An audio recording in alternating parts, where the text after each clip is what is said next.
All right, guys, so we're gonna bring our foam roller into this now. But this, I actually got this a few years ago and it was $6. I bought it on Amazon. You can get different ones. This darker one is very dense. It's a shorter one. You can get really long ones. Um, Usually the lighter they are, the less dense they will be.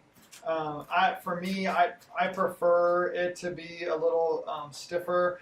It will hurt a little more. Like some of these stretches and exercises, they don't feel really fun, but that means there could be an issue there, and we need to break up some of that tense tissue, and this is a great way to do that. So we're going to start with foam roller.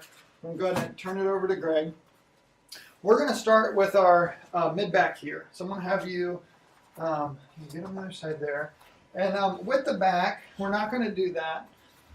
We're gonna start on one side. So I mean, we can center this here for Greg. He's gonna tilt to one side while he's kind of lays on this roller here. And now Greg's gonna do the work here. He's gonna roll back and forth, and he can really push his weight into the foam roller to make it more intense if he needs it to be more intense. But with the spine, we never want the roller to be right in the middle of the spine. We always want to work the muscles on each side, and the reason for that is that there are lots of nerves and blood vessels and things that flow through your spine, and we don't want to pinch against those structures. Especially your spine is full of lots of sharp bony structures, so we don't want that to happen. So he could start with mid back and then work his way to low back. Same thing with low back. With low back, he's going to feel his pelvic ridge here, right on kind of the space between his low back muscles. They slide right under that, and you're not necessarily going to want to roll right on top of that ridge, but getting to that ridge is really good. We're going to show you another tool where we'll actually get past and underneath that a little more if you need something that's a little bit more intense. But with these, we just want to be nice and gentle. Roll the movement. We're going to roll. You have that really tight spot. We're going to roll right above that spot and right below that spot, but kind of pinning it to start with and just get a nice roll. And so optimally, you would do that on both sides of your spine. Some if it hurts a little more to one side, we want to make sure that we're working the flexibility on both sides. All right, now we're going to let's assume the glute. So you'll actually kind of sit on this a little bit. And again, you're going to want to start where that top of that ridge is, and then work your way down. And your glutes will connect right into kind of the upper portion of your hamstring. So you're going to feel that. This one might be intense as you put some pressure there. And he can really lean into the foam roller if he really needed to get more pressure there. But we just want to go down the muscle chain. So we're going to go mid back, low back, glutes. We might do our TFL, our T-band that starts here. We might do our hip flexors, and then ultimately our hamstrings. And the reason why we're moving down the chain is that these muscle groups are located really closely together. Your low back actually inserts down into that pelvic bone, and it inserts right where kind of your glutes originate and right where your hip flexors kind of originate.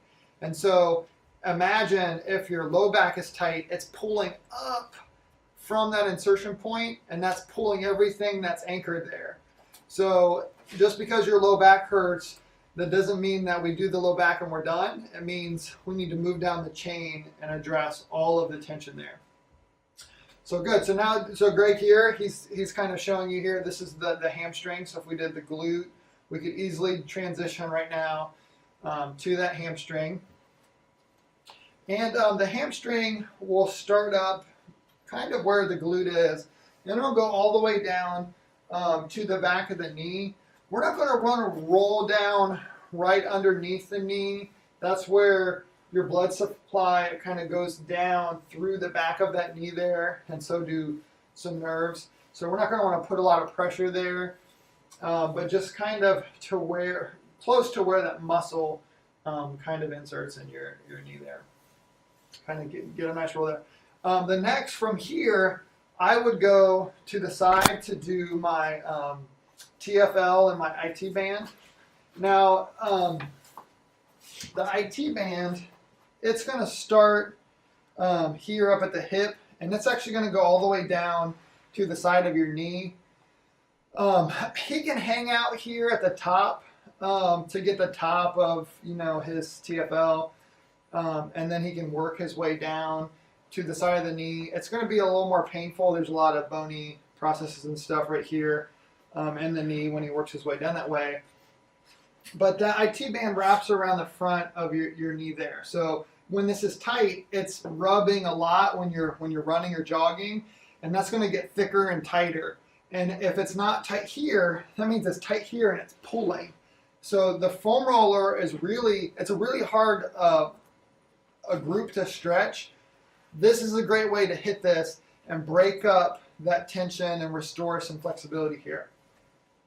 So after the TFL and the IT band, I might get and do my hip flexor a little bit. So he's going to want to be on the front here, and it's kind of at an angle. Again, you're going to want to work both sides, but he's going to kind of rock back and forth. It's not a long way that he's going here with his body.